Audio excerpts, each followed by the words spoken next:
Hi everyone, long time no see. It's good to be back. Weird and not how I envisioned, but nice. And I wish things were different, but then again, we used to wish for snow days, for school to be cancelled, and here we are, not here. I've been reworking this speech for the past 6 months, trying to no avail, describe the past 50 or so months. I really hope I can make this speech as special as you deserve it to be. I'm very honored to be here on your screens representing the extraordinary Colonel By class of 2020. Surprised really, because I have to say that one of the most stressful parts of school for me was lunchtime, trying to figure out where to go, who to sit with, and more than I'd like to admit, ending up in a bathroom stall. To think that at least some of you voted for somebody who is very much scared of what other people think is heartwarming and hopefully somewhat heartening to those who can relate. I think it's a difficult task for anyone to try to find the words to celebrate a group of students with such immense talent and power in athletics, arts, academics, activism. It took a lot to get here, and we couldn't have done it without those with us in spirit today. Those who gave us power, even if that meant sacrificing their own, our families. Those who taught us powers, our teachers and coaches.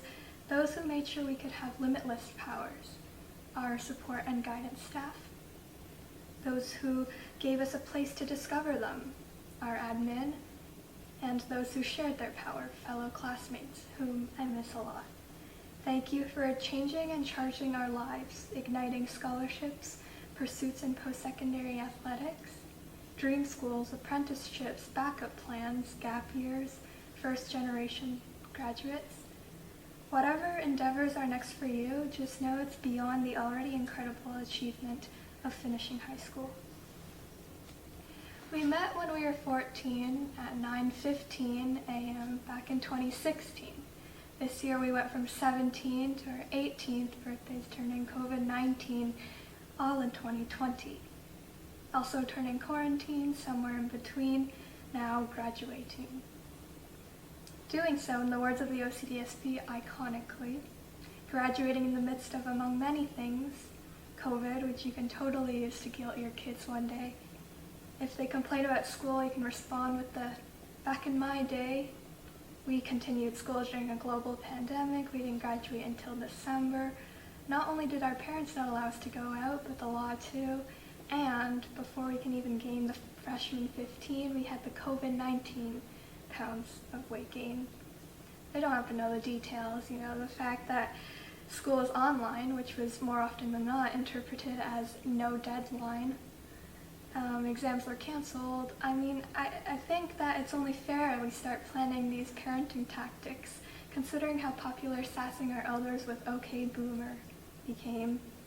With Zoom calls becoming our new normal, I can already see generation whatever comes after Z mocking us with "okay Zoomer." That being said, I don't think anybody can discredit the disappointment that was being a senior in these times. Sure, during a medical pandemic, but also a spiraling environmental disaster, an accumulation of social crises trademarked by political, racial, economic injustice. Too many lives lost to each of these diseases. Let us give gratitude to frontline workers, appreciation for our educators, and sincere condolences to all victims.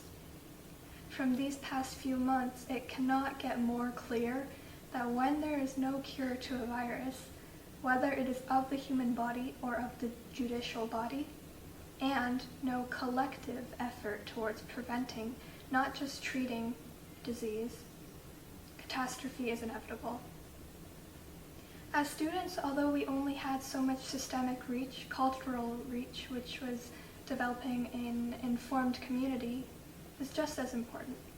The first Colonel By Black History Month assembly celebrating Black excellence, yeah, you did that.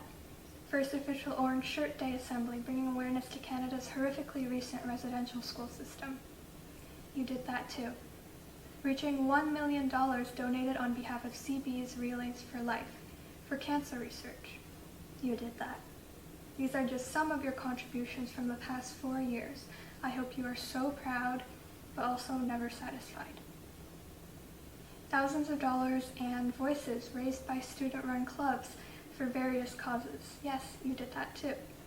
We had some, 100 clubs at CV, some interesting ones, like what I remember called stress relief through the arts. Sounds zen, right? Lavender aromas, maybe some classical music while painting nature, but no, it was a karaoke club, but let me tell you, stressed teenagers scream-rapping Nicki Minaj while on the brink of tears is something else. Truly only a sight seen at CV. Nothing about this class has suggested we are common, like the flooded atrium, the absurdly dysfunctional O-train, the road leading to the entrance of CB becoming like a rocky safari trail in those Planet Earth movies. Then coronavirus, it's like we were being tested. The flood, seeing if we would sink or swim. The O-train, how we would manage if everything was going off the rails. The uneven pavement giving us bumps in the road. The virus forcing long social distance relationships. Well, I suppose we passed the tests. I guess we were made to be common, and I propose to not be common. In math class, we covered square roots and times tables. Instead, let's be on the roofs of Times Square on tables, the cover of New York Times. We are taught courses on school blackboards about living systems matter. Fine, we ought to reinforce systems and school boards where Black Lives Matter. We read and had to write translations. Sure, let's make a nation ready for trans rights. We studied history, how to paint, how to hear minor keys. Let's listen to her and his stories of pain and hear minorities. We memorized biodiversity definitions. Let's become mesmerized by the diversity defining our skins. Let's not be common. Because we aren't. We all have stories beneath the people we try to be. As we should know by now, masks keep us safe. We wear face masks for physical safety, imaginary masks for emotional disguise. Either way, unmask and you are vulnerable, exposed to the invisible forces, that is, voices, bacteria, opinions, viruses. In high school, we all mask who we were at times. Struggles with mental health, identity, money, family, acceptance. Maybe you cope by spending too many hours on schoolwork, running clubs, tutoring, playing sports, or by neglecting schoolwork, becoming numb, running away from everything near and dear here. Thank you, CB, for ultimately taking care of us, giving us distractions to momentarily forget reality, but also opportunities to get back on track. High school was hard. Being a human being is hard. So I am seriously proud of us for getting through all that. All those, as adults always say, teen angst phases. I'm sure many of you can't wait to start the next phase. In fact, many of us already have. Maybe at the same time you can relate when I say that I feel like I'm still processing the loss of CV in my life. People typically refer to meaningful places as their second home, but Colonel By was more of a neighborhood with all types of buildings undergoing renovations every second. At times it felt like a home, others it was a theater, sports stadium, law firm hosting debate tournaments, a parade built out of spirit weeks, an art gallery, a market, a museum, a greenhouse, a chaotic overcrowded daycare, a maze in grade 9, or just a school. And there were the little things that embellished the CB community, no matter its state of real estate.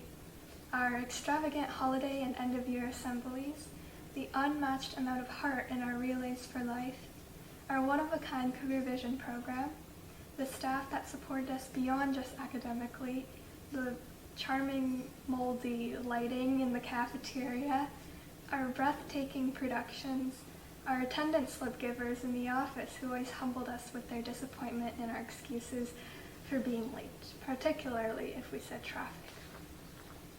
Maybe it takes the quarantine to appreciate these things a little more and to allow us to sleep in without morning alarms so we can finally hear the alarms of the wake-up calls right in front of us. To wake up, open our eyes, and see that there are problems that can't be blinked away like a faraway dream. Definitely not what we meant when we used 2020 vision as a senior class motto, but we technically sort of got that. I hope we can lead our lives with this 2020 vision intention in mind, identifying blind spots, approaching what is blurry, practicing insight, living every day like it's a random Friday that'll end up being the last time we'll see a lot of people who impacted our lives. Already happened once. I'm sorry we didn't get to wear our caps and gowns, which luckily is not much of a desirable look, or walk across the stage with our diplomas.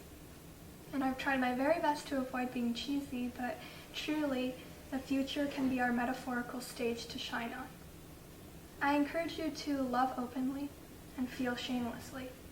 We are here right now and have shown time and time again how strong we are.